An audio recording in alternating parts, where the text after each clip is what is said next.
এই ভিডিওতে আপনারা পরপর দেখবেন হুমা মন্দিরের প্রবেশপথ, এই মন্দির চত্বরের অভ্যন্তরের দৃশ্যাবলী, হুমা মন্দির ও মন্দিরের পেছনে প্রবাহিত মহানদী। আপনারা দেখছেন ভ্রমণ বন্ধু বিকাশ ইউটিউব চ্যানেল। এইবার দেখবেন সম্বলপুর ভ্রমণের সম্পূর্ণ নতুন একটি ভিডিও। শিরোনাম: সম্বলপুরের হুমার হেলানো মন্দির।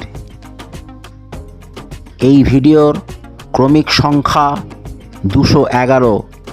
সম্পূর্ণ ভিডিওটি দেখার অনুরোধ রইল। হাওড়া স্টেশন থেকে 561 কিলোমিটার দূরের সম্বলপুর স্টেশনে 18005 হাওড়া জগদলপুর সমলেশ্বরী এক্সপ্রেস আমাদের পৌঁছে দিল। স্টেশন থেকে 4 কিলোমিটার দূরে পান্থনিবাসে আমরা পৌঁছে গেলাম। সেখানে আমরা প্রথমেই গেলাম রিসেপশন কাউন্টারে। সেখান থেকে আমরা সামনের সিঁড়ি দিয়ে ওপরের তলে আমাদের জন্য নির্ধারিত ঘরের মধ্যে প্রবেশ করলাম।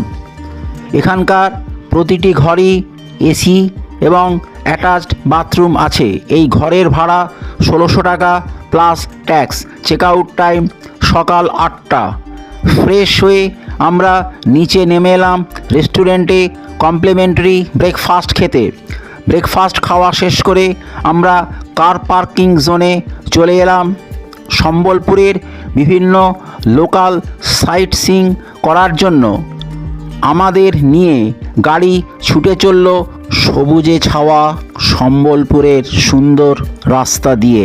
সম্বলপুরের লোকাল সাইট সিইংয়ে আমরা পরপর দেখলাম সমলেশ্বরী মন্দির, দেওঝরণ ওয়াটারফল ও দেওঝরণ জলাধার। এগুলো দেখার পর আমরা চললাম মহানদীর তীরে হুমার হেলানো মন্দির দেখতে। আমরা এখন হুমা গ্রামের পথে NH 55 হয়ে দেওঝরণ ওয়াটারফল থেকে হুমা মন্দিরের দূরত্ব 60 কিলোমিটার। আমাদের যেতে সময় লাগলো 1 ঘন্টা 20 মিনিটের মতো। সম্বলপুর থেকে হুমা মন্দিরের দূরত্ব 30 কিলোমিটার। গাড়িতে যেতে যেতে পথের দুধারে দৃশ্যাবলী দেখতে দেখতে হুমা মন্দিরের আশ্চর্য গঠন সম্বন্ধে ভাবছিলাম। এই মন্দির 350 বছরেরও বেশি পুরনো। এই মন্দিরের স্থাপত্য ও হেলে থাকা গঠন বহু শতাব্দী ধরে পর্যটকদের আকর্ষণ করে আসছে এবং এর অনন্য হেলানো বা কাত হয়ে থাকা স্থাপত্য, যা প্রকৌশলী ও স্থপতিদের কাছে আজও বিস্ময়ের কারণ। মন্দিরটি নিয়ে বিভিন্ন কিংবদন্তি প্রচলিত আছে এবং এর নির্মাণ রহস্যে আবৃত। হুমার কাছাকাছি থাকার জন্য হোটেল বা রিসোর্ট আছে। সম্বলপুর শহরের বিভিন্ন বাজেটের হোটেল পাওয়া যায়। আমাদের গাড়ি মন্দিরের একটু দূরেই থেমে গেল। গাড়ি থেকে নেমে আমরা এগিয়ে গেলাম মন্দিরের প্রবেশপথের দিকে। প্রাচীর দিয়ে ঘেরা মন্দিরটি। মন্দির চত্বরে ঢোকার জন্য একটি দরজা রয়েছে। দরজাটি সবুজ রঙের। দরজার মাথার চূড়োটা সাদা রঙের। এটা বলে নেওয়া ভালো, হুমা মন্দিরটি সাদা রঙের। সাদার মাঝে যথেষ্ট সবুজের ছোঁয়া আছে। প্রবেশপথ দিয়ে আমরা মন্দির চত্বরে প্রবেশ করলাম। মন্দির চত্বরটি বেশ প্রশস্ত।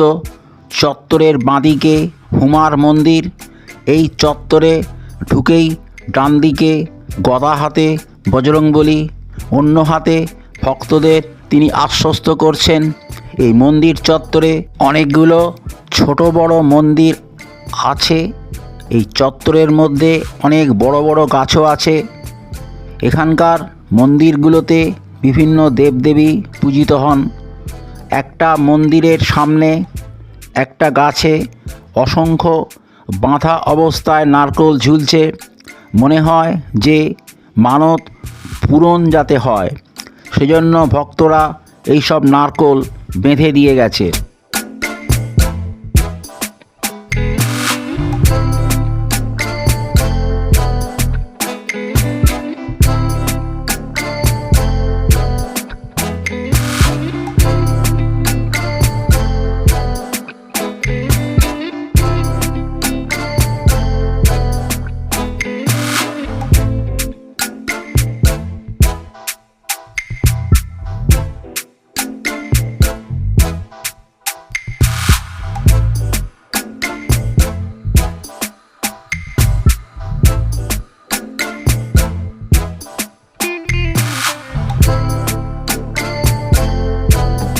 হুমা শৈব তীর্থরূপে প্রসিদ্ধ।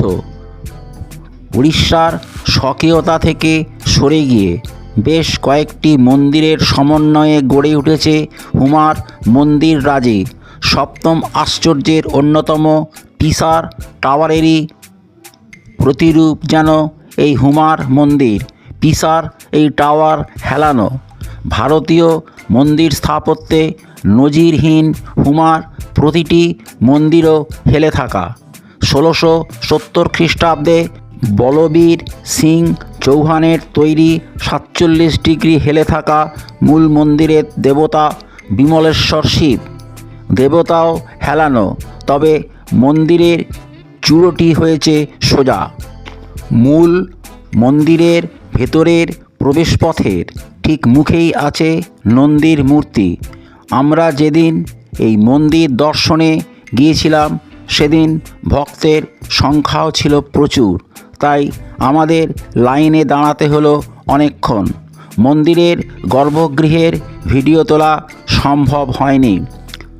দেবতা দর্শনের পর মূল মন্দির থেকে বেরিয়ে বাইরে চলে এলাম। এবার বাইরে থেকে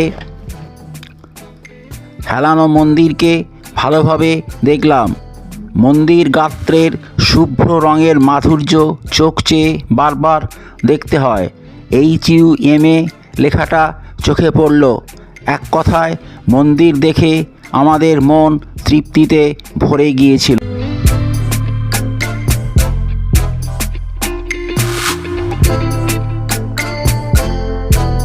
হুমা মন্দিরের ঠিক পেছনেই মহানদীর অবস্থান।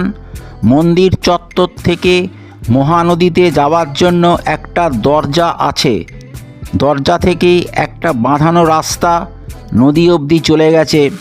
রাস্তাটা নদীর পাড়ে গিয়ে শেষ হয়েছে।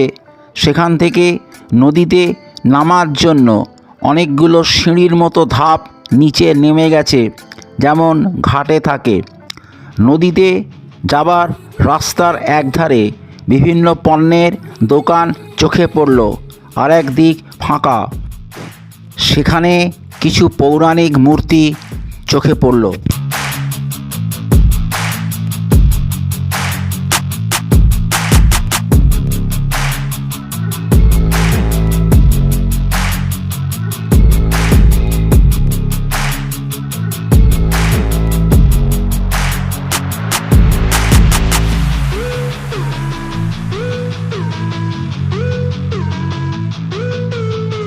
মন্দিরের পেছনে মহানদীর অবস্থান। এই নদী অনেকটা নিচু দিয়ে বয়ে চলেছে। জলে খাবার দিলে জানুয়ারি থেকে জুন মাসে রং বেরঙের কুড়ো মাছের দেখা মেলে, তবে ধরা ছোঁয়ার বাইরে থাকে এই মাছেরা। নদীর মাঝখানে ছোট ছোট টিলা, নদী চলে এঁকে বেঁকে। তারই মাঝে দেশি নৌকো করে জলবিহার করে নেওয়া যায়। পরিবেশ মাধুর্যে ভরা। মহানদীর তীরে দাঁড়িয়ে হুমা মন্দিরের দিকে তাকালে মনে হয় শুভ্রবর্ণের এই মন্দিরটি যেন শিল্পীর তুলিতে আঁকা। খুবই সুন্দর লাগে দেখতে। ভিডিওটি এই পর্যন্তই। ভিডিওটি ভালো লাগলে ভ্রমণ বন্ধু বিকাশ চ্যানেলটিকে সাবস্ক্রাইব করুন। ভিডিওটির লাইক, শেয়ার ও কমেন্ট করুন। ভিডিওটি দেখার জন্য ধন্যবাদ।